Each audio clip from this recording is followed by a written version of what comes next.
Halo Sobat Menur, selamat datang di Detak Detik Podcast, podcastnya Rumah Sakit Menur. Hari ini bersama saya Linda. Di hari yang cerah ini kita sudah kedatangan rekan kita, ada Bidan Siska di sini. Halo Sobat Menur, perkenalkan saya Bidan Siska dari Rumah Sakit Menur yang akan menemani Kak Linda pada hari ini. Baik Kak Siska, hari Ya, ini kita akan bahas topik yang biasanya bikin ibu hamil galau gitu ya, terkait mitos dan fakta. oke. Mitos fakta apa? Jadi mitos fakta seputar kehamilan. Oke, mitos fakta yang pertama, apakah ibu hamil itu harus makan 2 porsi lebih banyak daripada biasanya? Mitos atau fakta? Oke, itu adalah mitos. Oke. Ya, jadi faktanya adalah ibu hamil itu membutuhkan banyak energi dan asupan zat gizi. Gitu. Jadi zat gizi yang seperti apa yang dibutuhkan pada ibu hamil? Mhm. Jadi di tiap trimester kehamilan itu masing-masing ibu hamil itu membutuhkan tambahan. Di tiap kehamilan itu ada masing-masing pada trimester yang pertama itu ibu hamil belum membutuhkan kebutuhan kalori yang signifikan. Oke. Oke. Kemudian yang kedua, trimester yang kedua adalah tambahan kalori pada ibu hamil itu sebanyak 300 kalori. Jadi ditambahin ya. Oh, siap. Kalau misalnya kita satu porsi makan, nanti di trimester yang kedua, kalau saat kita hamil itu harus ditambah. Oke. Itu. Untuk yang trimester yang ketiga, itu tambahan lagi, kalorinya kita tambah 300 ke 450. Itu. Jadi untuk apa? Untuk mencegah bayi lahir dengan berat badan rendah. Oke. Tuh. Jadi gitu ya Sobat Menur. Ya, Berarti ini bertingkat gitu ya Kak iya, Siska ya? Oke. betul. Jadi Jadi kesimpulannya di sini adalah bukan porsinya yang 2 kali lipat, akan tetapi jumlah gizi yang seimbang, gizi yang baik yang harus kita tambahin. oke. Ya, Jadi bukan sekedar kuantitasnya ya Kak ya, betul. kuantitas dan kualitas gitu Iya, Sobat Menur. betul. Keren sekali nih. Oke. Oke, kita lanjut ke mitos fakta yang Oke, kedua. oke. Oke. Kak Siska, Baik. mitos atau fakta kalau ibu hamil olahraga itu jangan olahraga nanti bayinya kagetan. Kira-kira mitos atau fakta? Oke, itu adalah mitos ya. Oke. Jadi faktanya sebenarnya ibu hamil itu harusnya memang dianjurkan untuk banyak olahraga ringan. Oke, olahraga di apa ringan di sini yang kita maksud adalah jalan santai gitu ya.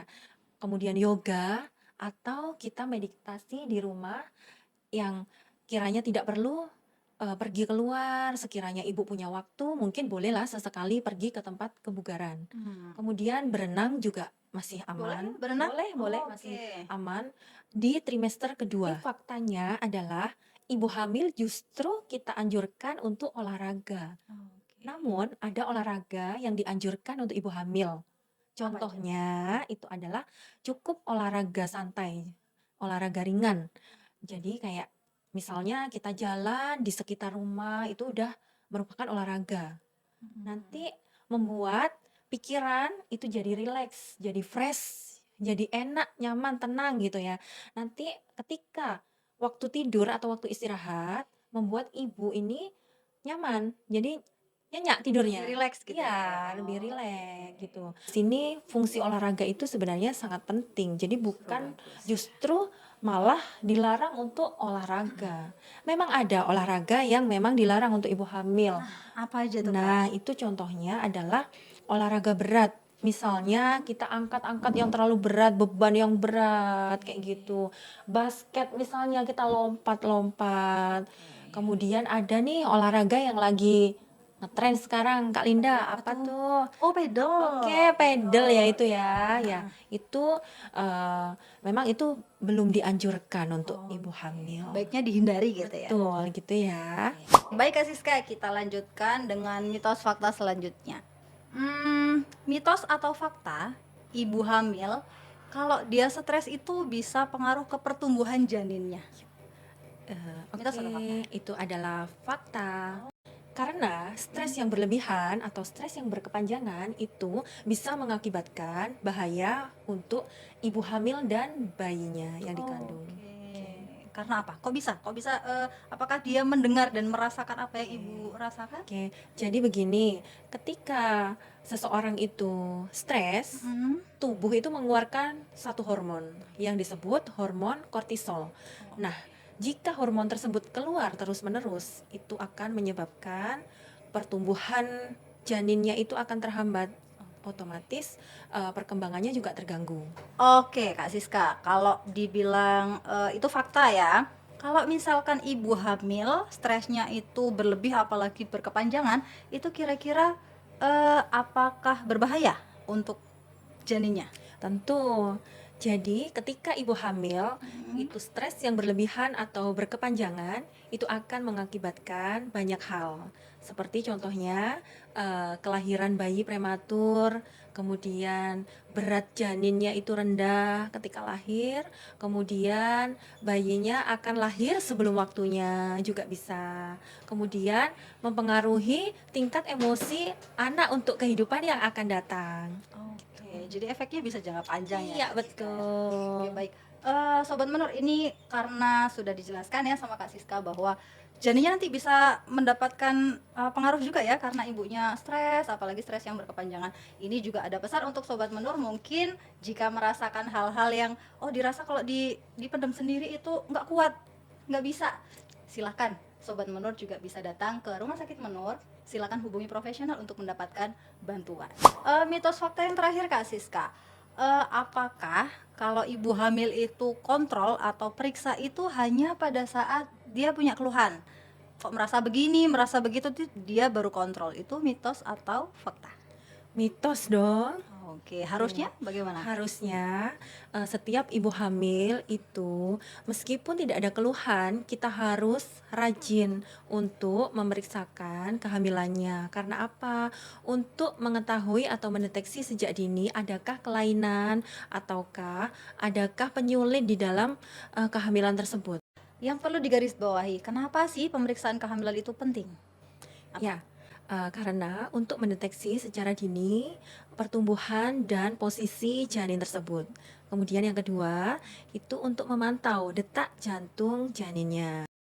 Hmm? Kita dapat mendeteksi secara dini preeklamsi pada kehamilan.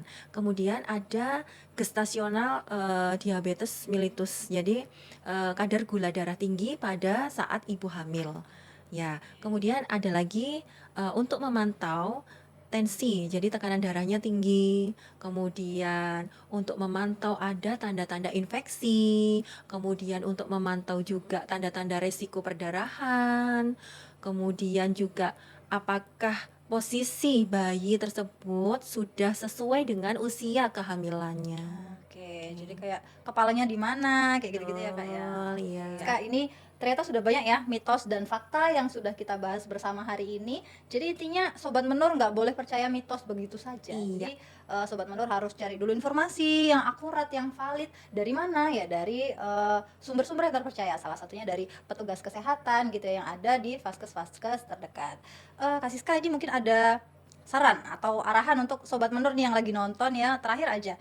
Kalau lagi hamil nih kebetulan bisa ke Rumah Sakit Menur, ada ya Ada layanannya? dong. Oke, boleh Oke. dijelaskan sedikit Kak Siska? Iya, jadi kita di Rumah Sakit Menur, Sobat Menur, kita sudah menyediakan pelayanan ANC atau pemeriksaan ibu hamil. Kemudian kita juga menyediakan paket persalinan baik yang normal maupun yang seksio, Kak Indah. Oke, Oke. seksio ya. Iya, Jadi betul. kalau melahirkan di Rumah Sakit Menur ini, ada nggak yang bisa didapatkan, keuntungan yang bisa didapatkan ketika melahirkan di Rumah Sakit Menur? Tentu. Jadi kami memberikan layanan bagi seluruh warga Surabaya yang melahirkan di rumah sakit kami, di Rumah Sakit Menur. Kami akan membantu pengurusan akte kelahiran bayinya itu secara gratis dan tidak dipungut biaya sepeser pun. Kemudian kami dari tim rumah sakit akan menguruskan. Jadi ibu dan bapak tinggal menyerahkan KTP, KK sama buku nikah aja. Jadi nanti gitu. jadi nanti tim kami yang akan bekerja tentunya. Oke, jadi Iya. tinggal duduk manis, ya Iya, nanti betul. langsung jadi. Iya, betul. Oke, Sobat Menur, jadi intinya tidak usah ragu untuk datang ke Rumah Sakit Menur. Jangan takut datang ke Rumah Sakit Menur karena kita tidak hanya melayani tentang jiwa Jiwa, saja. oke. Semua layanan sekarang sudah ada, termasuk persalinan dan lain sebagainya gitu ya, Kak Oke, ya. ya, itu Jadi nggak ada ceritanya ibu hamil datang ke Menur kuat. takut Iya, gitu ya. heeh. Oke, Jadi pede kita aja ya berarti. sedikit-sedikit merubah stigma tersebut Stigma ya. ya, oke. Jadi intinya lahiran di Rumah Sakit Menur itu keren Karena gitu iya, ya, apalagi iya. dapat akte gratis gitu ya. Alhamdulillah iya, heeh. Oke, tinggal duduk manis Iya, aja. Baik Kak Siska, heeh. terima kasih banyak sudah datang ke Oke. sini, mampir di Detak Detik Podcast ya untuk memberikan edukasi kepada Sobat Menur. Sobat Menur, cukup sampai sini ya sesi kita pada hari ini. Sampai ketemu dengan topik-topik menarik lainnya hanya di Detak Detik Podcast. Dadah.